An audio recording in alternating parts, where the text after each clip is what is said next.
दोस्तों नमस्कार, मैं लक्ष्मीकांत पंडित तत्काल टाइम न्यूज़ के लिए। और मई का महीना है, नव तपा चल रहा है और घनी दोपहर है। और घनी दोपहरी में हम दैनिक दोपहर के ऑफिस में बैठे हैं। मेरे स्क्रीन में आप देख पा रहे हैं नवनीत शुक्ला जी को, इंदौर के वरिष्ठ पत्रकार।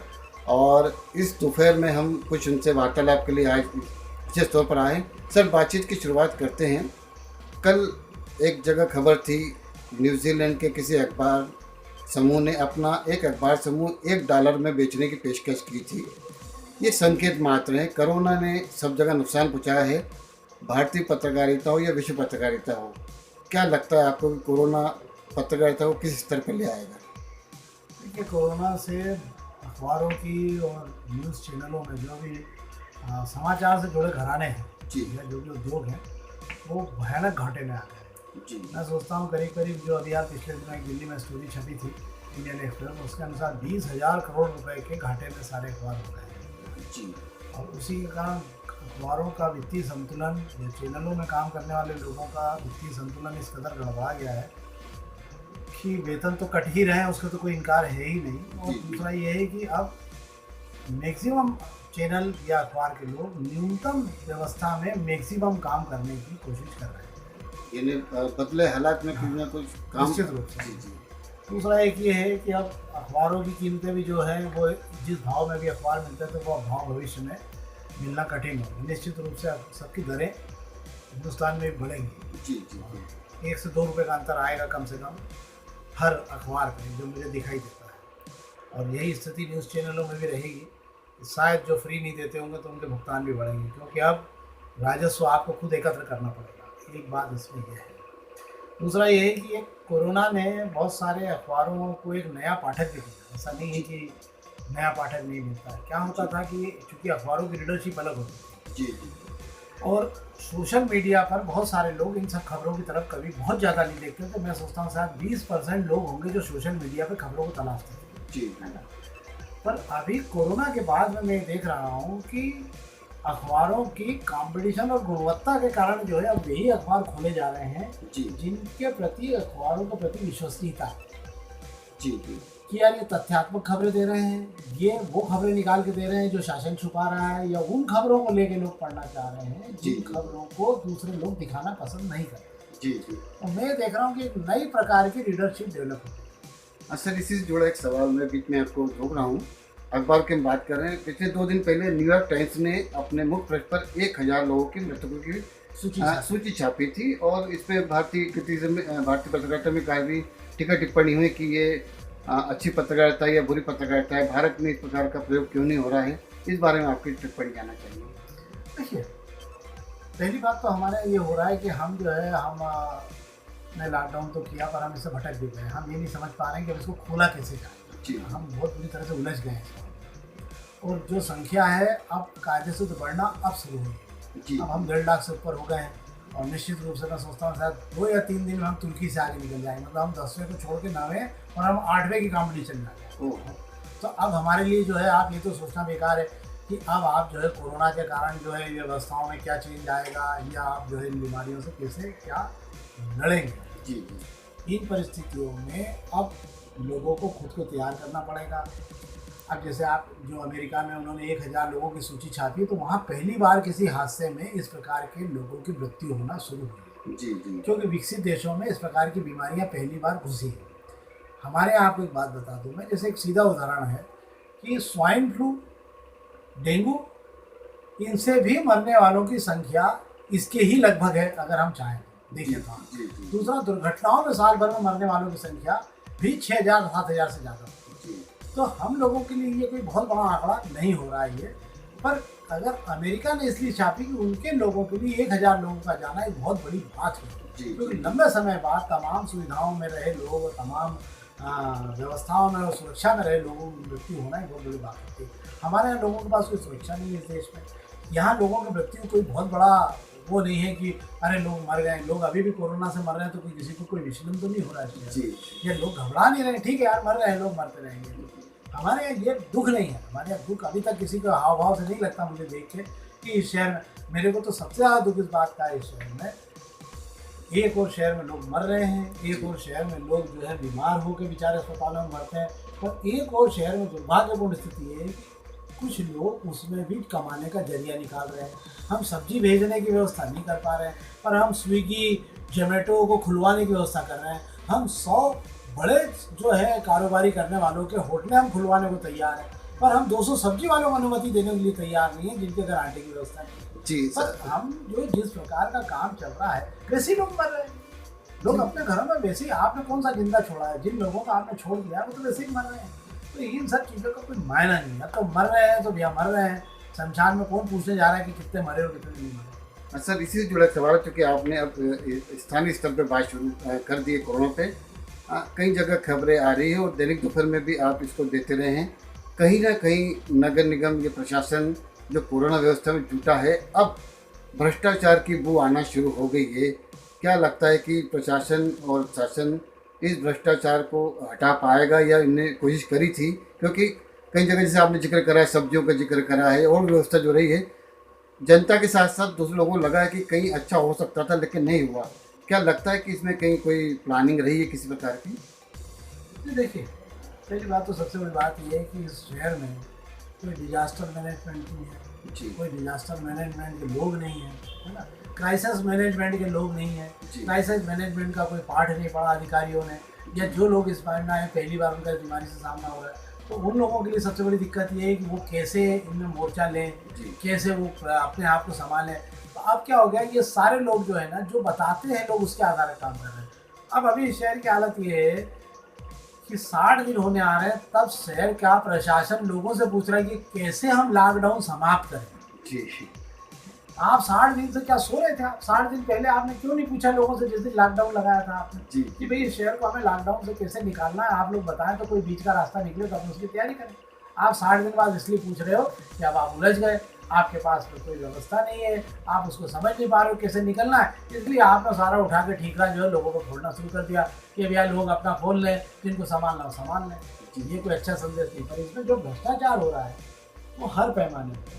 70 रुपए की सब्जी 150 रुपये में बिक रही है। नगर निगम का काम नहीं है सब्जी बेचना, न जाने को नगर निगम बेचने को तैयार हो। जी जी जी। आप दाल चावल 500 रुपये का जो बाजार में आप 8 रुपये किलो का आटा 20 रुपये किलो में बेच रहे हो आप, जी। और आप सोचते एक मध्यम श्रेणी का परिवार जो है किसी भी हाल में अपने परिवार को नगर निगम का अनाज तो नहीं खिलाएगा चाहे कुछ भी जाए, क्योंकि वो अच्छी तरह जानता है सारा इतना भ्रष्टाचार है नगर निगम में कि ये सामान भी दे रहे होंगे ना तो उसमें बेईमानी कर रहे हैं। जी जी। तो हर आदमी चाहता है कि भैया उसको, तो आपको कृपा करके व्यवस्था ये लगाइए, शहर में किराने की दुकानें खुलें, लोग अपना सामान खुद खरीदें, चेक करें। और लोगों को जो वैसे भी तो शहर में लोग अपना ध्यान खुद ही रख रहे हैं, जी पुलिस बिल्कुल। तो रख ही नहीं रही है। भाई सही, आदमी सही। खुद ही निकलता है, अपने आप से घर पहुंचता है, जाके अपने आप को तैयार करता है, तो आप उनको उनके हाल में छोड़ दो। तो सर ये तो कोरोना पे आपकी बातचीत रही। इस साक्षात्कार के दूसरे भाग में हम आपसे फिर एक पुनः मिलेंगे। आपने कोरोना संबंधी सवालों पर हमें जानकारी दी, इसके लिए धन्यवाद। एक बार पुनः दर्शकों आपका स्वागत है और नवनीत जी शुक्ला जी हमारे साथ फिर है। अब हम नए विषय के साथ बात करते हैं। सर आज 27 मई का दिन है और भारत के पूर्व प्रधानमंत्री पंडित नेहरू का निधन आज के दिन हुआ था। उनका निधन के पीछे जो कहानी बताई जाती है कि भारत चीन संबंध के कारण उनको ठेस पहुंची थी और जो 1962 का युद्ध हुआ था जिसमें भारत की सेना हारी थी, उसका कहीं असर उनकी सेहत पर पड़ा था। आज वही स्थिति है, चीन फिर सीमा पे हमारे सामने आंख मिला रहा है और उसका साथ देने के लिए छोटा राष्ट्र नेपाल भी है। बहुत स्थितियाँ चेंज हो गई, लेकिन 70 साल के इतिहास में शायद हमारे पास सबक यही कि चीन कभी भी माना नहीं है और आज तक मानने को राजी नहीं है। हम अंतर्राष्ट्रीय स्तर पर आपकी सोच विचार को मद्देनज़र रखते हुए जानना चाहेंगे कि इस चीज़ का इलाज क्या है? क्या चीन कोरोना से बचने के लिए ये मुद्दा उठा रहा है या चीन वाकई सीमा विवाद को आगे बढ़ाकर दोनों को संकट में डालना चाहता है? देखिए, चीन तो हमारे लिए पहले दिन से हम जब 62 और 67 में भरोसा नहीं कर सके तो हम आगे क्यों भरोसा कर रहे हैं चीन पे, सबसे बड़ा सवाल तो ये होता है। और इसके पहले भी कई बार ये बात हो चुकी है कि पाकिस्तान से ज़्यादा खतरनाक हमारे लिए चीन है। जी। पहली बात। और दुर्भाग्य ये भी है कि हमारा अपना दोस्त, हमारा अपना छोटा भाई देश जो है वो नेपाल है। जी। नेपाल से हमारे रिश्ते पिछले 5 सालों में इतने ज़्यादा ख़राब हो गए हैं, ये इस देश के लिए सबसे बड़ी दुर्भाग्यपूर्ण स्थिति है कि हम जो देश हम पे आश्रित था, जो देश हमारा था, जिसे हम हिंदू राष्ट्र कहते हैं, जी। जब हम हमारे हिंदू राष्ट्र को नहीं अबेर पा रहे हैं तो हम देश के हिंदुओं की क्यों बात करें? जी जी। आप इसको यूँ समझ लीजिए कि ये सारी तकलीफें बढ़ना चालू हुई 2015 से, जब से मोदी जी आए। और मोदी जी के आने के बाद में नेपाल में जो बॉर्डर के क्षेत्र थे उनमें विवाद खींचना शुरू हुआ। कौन सा? जो भारतीय मूल के नेपाली थे और जो नेपाल के लोग थे उनके बीच। जी जी प्रधानमंत्री जी ने वहाँ हस्तक्षेप किया। हस्तक्षेप के बाद वहाँ विवाद की स्थिति बनी और भारत ने जो है उनके यहाँ पर आर्थिक प्रतिबंध लगा दिए। जी 1 साल चले आर्थिक प्रतिबंध से नेपाल की कमर टूटने लगी, सरकारें गड़बड़ाने लग गई। जी जी तो मजबूरी में नेपाल जो है वो चीन के पास चला गया, जी क्योंकि नेपाल की सारी अर्थव्यवस्था जो है वो हम पे आती है जी और वहाँ पर नेपाल में मैक्सिमम टूरिस्ट। जी जी तो चीन ने क्या किया? चीन ने जो है तत्काल उनको पेट्रोल, गैस ये सब निःशुल्क देना शुरू कर दिया। जी जी बाद में ये हुआ कि चीन जो पाकिस्तान तक रोड बना रहा है उसके लिए उसने नेपाल को भी जोड़ लिया, तो नेपाल ने उससे समझौता कर लिया क्योंकि भारत से उसकी दूरी हो चुकी है। जी जी तो ये दूरी क्यों बनी? ये दूरी बनने का कारण क्या रहा? फिर जब आपने उनको छेड़ना चालू किया तो भारत आज की तारीख में उन्होंने आपका बड़ा इलाका अपने नक्शे में बता दिया। जी जी आपका बड़ा इलाका आज नेपाल के नक्शे में हो गया। ये कोई नक्शा ऐसा तो नहीं कि कोई प्रिंटिंग नक्शा तो सरकार ने पास किया, लोग नेपाल की संसद ने पारित किया कि नक्शा, जी, जी। तो बड़ा हिस्सा भारत का चला गया। इससे भारत को बड़ा नुकसान हुआ। हमें चीन से वैसे भी भरोसा नहीं था, पहली चीज। दूसरी चीज ये है कि भारत ने अपने नक्शे में अक्साई चीन को जोड़ दिया। अभी जो नक्शा भारत ने जारी किया उसमें भारत ने चीन का अक्साई चीन का नक्शा जोड़ दिया। जी जी तो जब आपने चीन का अक्साई चीन का नक्शा जोड़ दिया तो बैठे बैठाए उनको एक नया मोर्चा खोल दिया आपने। जी जी उसका परिणाम ये हो गया, वो 5,000 सैनिकों के साथ अंदर घुस गए आपके पास में। सबसे बड़ी दुर्भाग्यपूर्ण स्थिति बात यह है कि देश के रक्षा मंत्री राजनाथ सिंह जी ये कह रहे हैं कि वो 5 किलोमीटर अंदर तक घुसने के बाद में जहाँ आ गए हैं उसके बाद ही हमारी जो है वास्तविक नियंत्रण रेखा शुरू होती है। तो अब भारत ही कह रहे हैं कि ठीक है, आप इसी लाइन को आप जो है वास्तविक नियंत्रण रेखा मान लीजिए। मतलब जितना अंदर आ गया, जो नो मैंस लैंड था वो उनके पास चला गया वो सारा। ये मतलब 1962 की ही स्थिति को दोहराने की कोशिश करी भारत सरकार जो है। फिर आप क्यों, या तो आपके पास है या तो आप लड़ाई लड़ने की तैयारी करिए, और आप नहीं लड़ाई लड़ने की तैयारी कर रहे हैं तो फिर चीन से रिश्ते। प्रधानमंत्री जी क्यों उनको चाय वाय पिलाया करते थे बैठा बैठा के यहाँ पे बुला के। अहमदाबाद में मैं तो प्रधानमंत्री जी का एक भाषण याद दिलाता हूँ जो उन्होंने गुजरात के में चुनाव के समय में दिया था, जब यूपीए की सरकार थी। नरेंद्र मोदी जी ने अपने भाषण में कहा था कि हमारे देश के विदेश मंत्री जो है चाइना में जाकर पेइचिंग में ये बोल रहे हैं कि मुझे देश का इतना अच्छा लगता है पेइचिंग कि मेरी इच्छा यहीं रहने की होती है। जबकि आज जो है विदेश मंत्री को चीन के लाल लाल आंखें दिखाकर समझाना था कि भारत की सीमा में अगर घुसने की कोशिश की तो भारत जो इसका जवाब देगा। और उन्होंने अपने भाषण में ये भी कहा था कि ऐसे विदेश मंत्री को, ऐसी सरकार को डूब मरना चाहिए, डूब मरना चाहिए, उन्होंने कहा था। जब आज सेना अपने इलाके में घुस गई, आज सेना ने 5,000 टेंट तान दिए, 80 टैंक लगा दिए वहाँ पे, तब भी आज की तारीख में प्रधानमंत्री जो हर बात पे बोलने में तैयार रहते हैं, उन्होंने एक शब्द नहीं कहा। ये इस देश के लिए बड़ी दुर्भाग्यपूर्ण स्थिति है। सरकार को इस देश को बताना चाहिए कि क्यों हो रहा है और हम कहाँ खड़े हैं। 1 इंच जमीन अब हम नहीं देंगे, अगर ये बोला है तो करके दिखाओ। सर, अब हम अंतर्राष्ट्रीय राजनीति से प्रदेश की राजनीति पे आते हैं, क्योंकि आपसे बात की जाए प्रदेश की राजनीति की बात नहीं हो। सुगबुगाहट चल रही है मंत्रिमंडल के गठन की। एक छोटा सा मंत्रिमंडल पहले बन चुका है, लेकिन अब बड़े स्तर पर इसको करने के प्रयास जारी है। शिवराज सिंह दिल्ली आना जाना जारी रखे हैं। क्या समीकरण देखते हैं कि जब मंत्रिमंडल गठित होगा तो सारे वर्ग संतुष्ट होंगे, खासकर जो बाहर से सिंधिया ग्रुप आया है और उनके लोग जो सब मंत्री बनना चाह रहे हैं, क्या समीकरण बनेंगे और मध्य प्रदेश की सरकार की स्थिति क्या होगी? देखिए, मध्य प्रदेश में अभी हाल मुझे लगता है आज शिवराज सिंह जी भोपाल गए हैं या दिल्ली गए हैं, और आज मुझे लगता है उनको हरी झंडी मिल जाएगी। अब रहा मंत्रिमंडल विस्तार का मामला, तो मंत्रिमंडल विस्तार में बहुत ज़्यादा मौके उनको नहीं मिलेंगे जो शिवराज सिंह के बहुत करीबी रहे या शिवराज सिंह के कट्टर समर्थक, क्योंकि इस मंत्रिमंडल में समन्वय बनाना है शिवराज सिंह को। समन्वय बनाने समय में दूसरे ग्रुप के लोगों को लेना पड़ता है।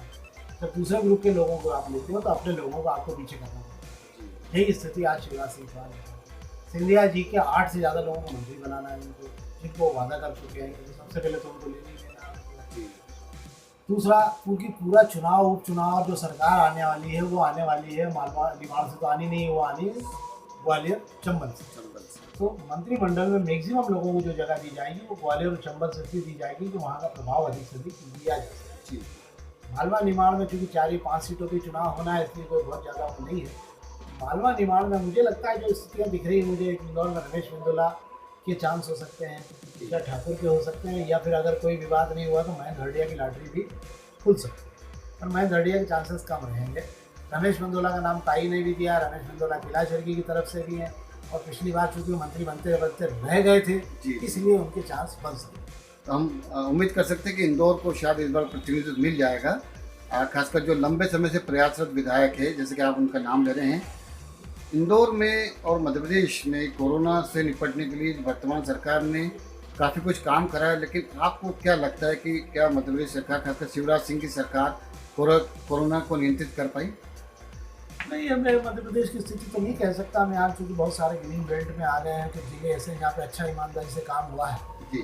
फिर भी जो हॉट स्पॉट बने हुए हैं शहर के, तो मैं सोचता हूँ इंदौर के कारण ही मध्य प्रदेश सबसे आगे निकल गया है।